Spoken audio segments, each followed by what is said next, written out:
We're joined by Jordan Lazenbury before today's game against Charnock Richards. Thanks for joining us, Jordan. No problem. How have you enjoyed your time at the club so far? Yeah, it's been unbelievable, to be honest. I actually nearly signed a couple of times over the last 2 years or so, but it just wasn't the right time, probably personnel, and then as soon as obviously I knew that Paul and Yarwood was getting the job, it was a no-brainer really. The minute I stepped foot through the door pre-season, hit the ground running, and then luckily took that into the season. Bit of a stop-start at the beginning of what happened, but great to be back, and I feel like I've sort of took to the fans really well, and they've took to me really well, so it's been great. Can you tell us a little bit about your time before West, like the clubs you've been at before us? Yeah, so probably just like immediate clubs before, sort of Abbey Hay, Cheadle Town, in the North West counties, but sort of my career started as a scholar at Fleetwood Town. Obviously it didn't work out there for obviously whatever reason.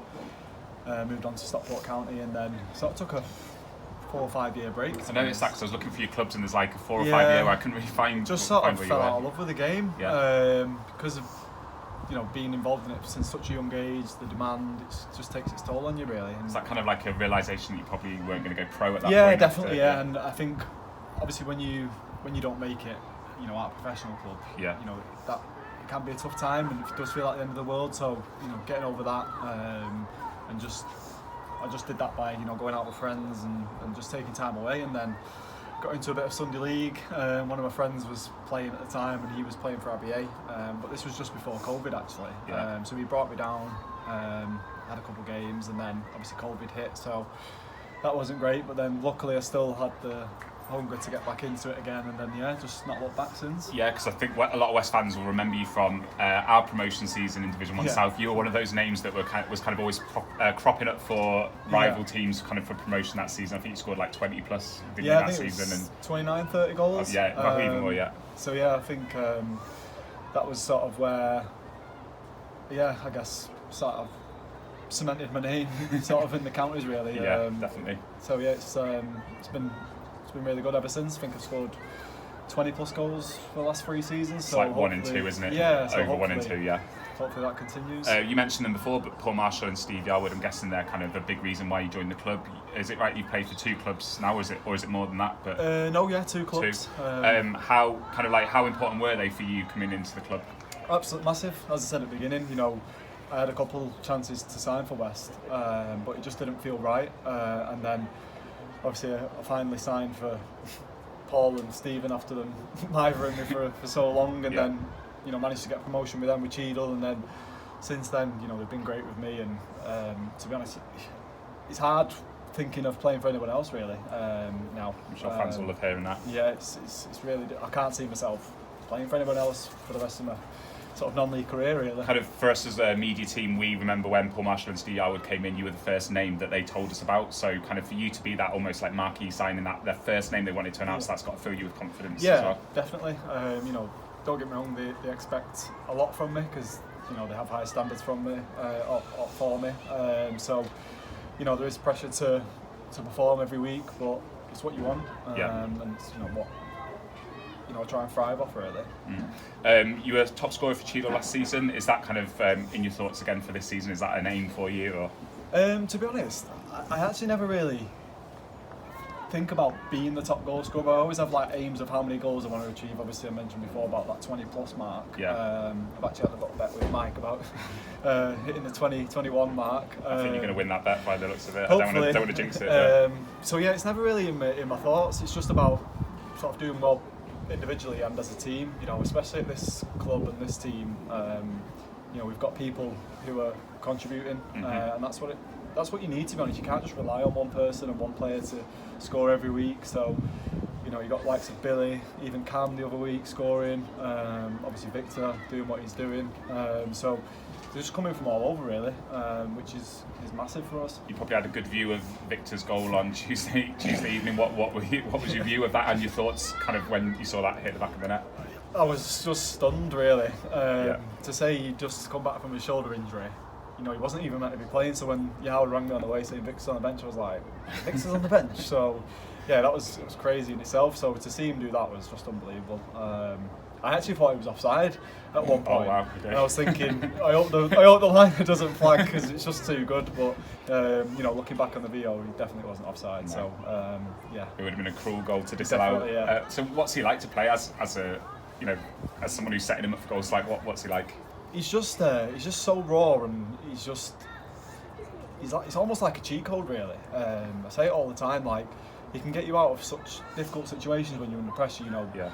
Sometimes, obviously we like to play football and stuff, but sometimes to get out of pressure, you have to do that long ball, and he will create something out of nothing. Last season at Cheadle, he had quite a lot of injuries, so he didn't really get going.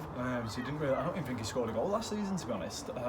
It wasn't a name that a lot of West fans knew when we signed him. So he scored a lot in like the Manchester League and stuff. So we knew he was obviously a proven goal scorer, but it was questionable whether he could do it at this level. And he's absolutely he's killed them doubters and questions now. Yeah. You mentioned your pre-season, how it went really well. You were on fire pre-season, and then you had a little break from the first team. So can you tell us what happened there? Was it an injury or what? Yeah, what was that gap for? If you don't mind, of course. Yeah. So after the Stockport Town game, so obviously we played Saturday, Monday, didn't we? Yeah. It was quite a hot weekend as well, and after the Stockport Town game, I had like some heart palpitations after the game, and I've had them before, so I didn't think anything of it. And then the day after, I had like really bad chest pains, and they lasted all week. And I came to training on the Thursday, and Paul was saying, you need to get it checked out. So then I went on Friday and I had some tests like ECG and stuff, and cardiologist basically wanted to do some extra tests. To be honest, I've got to go and see him next week actually, but they just said, just take it easy, because to be honest, I was doing too much outside of football as well. Whereas now I'm just running and stuff like that. Obviously love my running, so I've sort of tried to calm it down with that a bit. Sort of on house arrest now with Paul and Stephen every week, making sure that I'm not out and about doing something. So guessing it was / is a pretty scary time for you. It was, because I was just, especially like the pain and stuff. It was just unusual. I didn't have it before, and all I was thinking about was, when they told me to stop playing for a few weeks, I was like, you just overthink things and you think, I'm actually going to play again, or after starting so well for a new club and stuff, yeah. It was exactly, especially after starting so well, it was difficult to miss that few weeks, and I hate watching.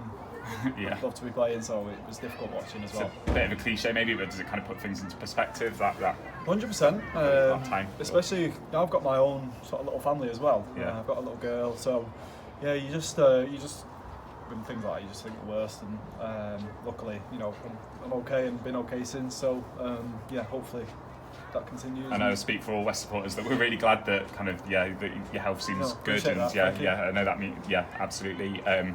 Kind of a bit of a segue here into another person who is a big runner, Tom Murray, both on and off the pitch. You played with him for a few clubs now. Union 1908, the supporters group, sponsored him this week, so I think and he's had a lot of player match wins recently. I think he's starting to get noticed. He must be a player that you've known about for a long time and noticed. Is it any surprise to you that he's starting to kind of get the recognition at West as well? Absolutely not. I think it's no surprise to me. This is the third club that I've been with him at now, and ever since I met him about 4 or 5 years ago, he's just Mr. Consistent. What you see is what you get, and he might not contribute with goals and assists as much, but what he does is just you can't replace that. It's almost like I see he's not the same type of player as Rodri for Manchester City, but when he's not playing, you do notice because of what he brings to the team. Like, he just covers every blade of grass. What's he like to play with? When you bring that legwork in? To be honest, for me personally, like playing in the 10, having him behind me, it just frees me up a bit. Like I can almost sort of cheat a little bit, where I don't have to sort of do the dirty work sometimes, because I know he's going to cover that. So you've got him cheating behind you, Victor cheating in front of you. It's quite a good setup for you at West, isn't it? Yeah. So to be honest, it's them that are doing all the good work, and I'm just there, just tapping it in. Well, at the end. What was I going to say? Sorry. Your performances so far this season, there's been a lot of really good performances. Which ones kind of stand out for you? Do you have like a favourite game this season? Probably 2 games really. Obviously the Silsden FA Cup game, just because the occasion and goals and how well we did. It was just obviously a great occasion for the club as well. But then personally, probably the Longridge one, where obviously got hat-trick. Yeah. So yeah, both of them.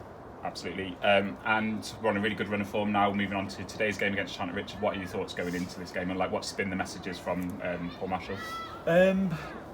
Charnock's always a really tough game. Always really good football inside. And to be honest, I know they're sort of mid-table at the minute, but you can't really read too much into the table at this stage. They're definitely going to be up there like they was. You've seen what they did. Absolutely. With all the games in hand last year and what they're capable of. So we won't take it lightly.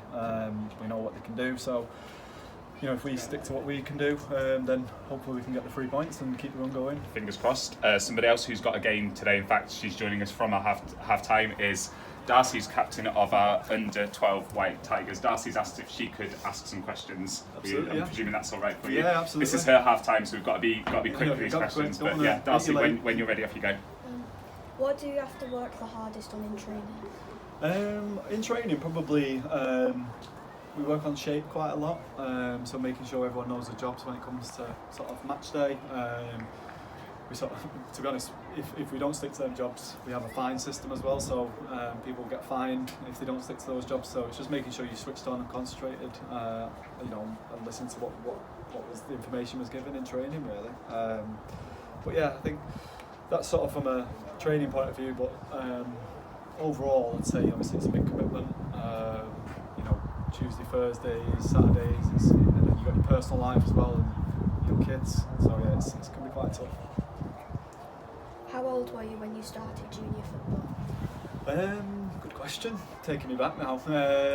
Probably about 7, 8 years old, from what I can remember. And yeah, to be honest, I played for the local teams for quite a lot of years, and then it was only until I got to teenage years that I sort of had a few trials here and there, and then kicked on from there, really. Are we going up? How are we going up? That's the question everyone wants to know, isn't it? I hope so. We're definitely capable of. We've got what it takes to do so, but there's a lot of games, a lot of big teams, so it's just making sure we're that consistent throughout the season. We've been consistent over the last month or two, so hopefully we can continue that for the next 4 or 5 months and see where it takes us. But the club deserves to go up, and there's no reason why we shouldn't. I think we can. Oh, thank you.